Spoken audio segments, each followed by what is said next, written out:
क्या धर्म का इस्तेमाल अब व्यापार के लिए हो रहा है? क्या साधु की वेशभूषा अब सिर्फ एक ढाल बन गई है ताकि इसके पीछे छुप सके हैवान? आज हम बात करेंगे उस बाबा की जिसकी कथित धर्मांतरण फैक्ट्री में हर जाति की लड़कियों के रेट फिक्स थे, जिसका नाम है झिंगुर बाबा।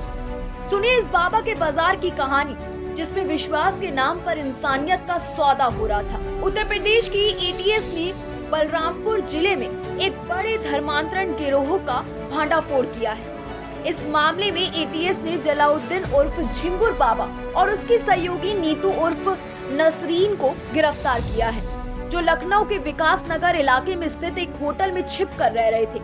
दोनों आरोपी बलरामपुर जिले के मधुपुर के रहने वाले हैं। झिंगुर बाबा उर्फ पीर बाबा अब यूपी एटीएस की गिरफ्तार में है।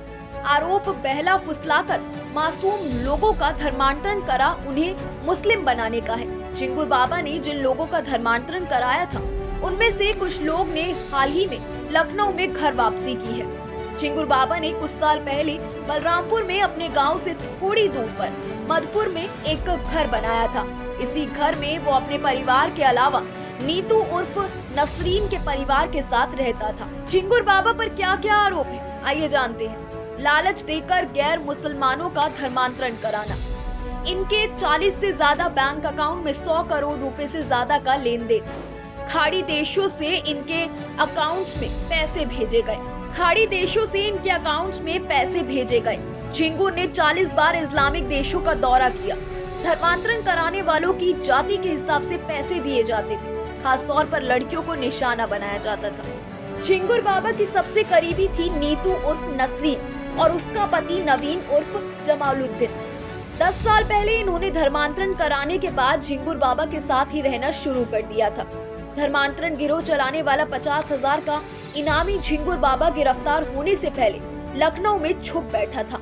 लखनऊ के विकास नगर इलाके में स्थित स्टार रूम्स नाम के होटल में झिंगुर और उसकी सहयोगी नीतू उर्फ नसरीन ने करीब 80 दिन तक छुपकर समय काटा। स्टार रूम्स के रजिस्टर के मुताबिक झिंगुर और नीतू की एंट्री 16 अप्रैल को की गई है और ये दोनों 5 जुलाई को गए थे। ज्यादातर समय दोनों ने कमरा नंबर 102 में बिताया था। दोनों के आधार कार्ड और रजिस्टर एंट्री होटल में हुई थी। होटल मालिक कैमरा पर तो सामने नहीं आए, लेकिन उन्होंने बताया कि पहले ये लोग 4 दिनों के लिए होटल में कमरा लिया था। इन्होंने 4 दिनों तक होटल में कमरा लिया था, फिर कभी 2 दिन तो कभी 4 दिन के लिए रूम बुकिंग एक्सटेंड करते गए। होटल मालिक ने जब देखा कि ये लोग लंबा रुक रहे हैं तो उन्होंने इतना लंबा रुकने का कारण भी पूछा। इस पर नीतू ने बताया कि उनका एक मुकदमा है जिस सिलसिले में वो लखनऊ में रुकी है। उनसे मिलने के लिए एक वकील जरूर होटल आया था। फिलहाल दोनों एटीएस की गिरफ्तार में हैं और पूछताछ की जा रही है।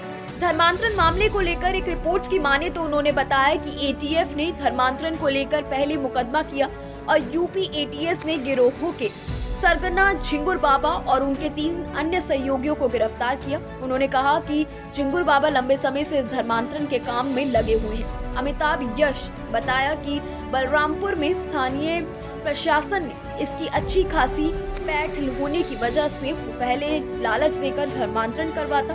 जब ऐसा नहीं हो पाता तो स्थानीय प्रशासन के सहयोगी के जरिए कोर्ट से मुकदमा करा देते। इस वजह से इससे पहले भी उनके खिलाफ शिकायत हुई, लेकिन वो मामला दबा दिया गया। अमिताभ यश ने बताया कि झिंगुर बाबा के अलग अलग अकाउंट्स में 100 करोड़ रुपए से भी ज्यादा का ट्रांजैक्शन पाया गया है। साथ ही वो कई बार इस्लामिक देशों का दौरा कर चुके हैं। अमिताभ यश ने बताया कि झिंगुर बाबा के अलग अलग अकाउंट्स में 100 करोड़ रुपए से भी ज्यादा का ट्रांजैक्शन पाया गया है। साथ ही वो कई बार इस्लामिक देशों का दौरा भी कर चुके हैं। ऐसे में उसकी संदिग्ध भूमिका की वजह से एसटीएफ ने जांच पर सबूत इकट्ठे किए हैं। उन्होंने बताया कि झिंगुर ने बलरामपुर समेत कई शहरों में प्रॉपर्टी खरीदी है। इसमें भी खासतौर पर लड़कियां टारगेट कर गई हैं।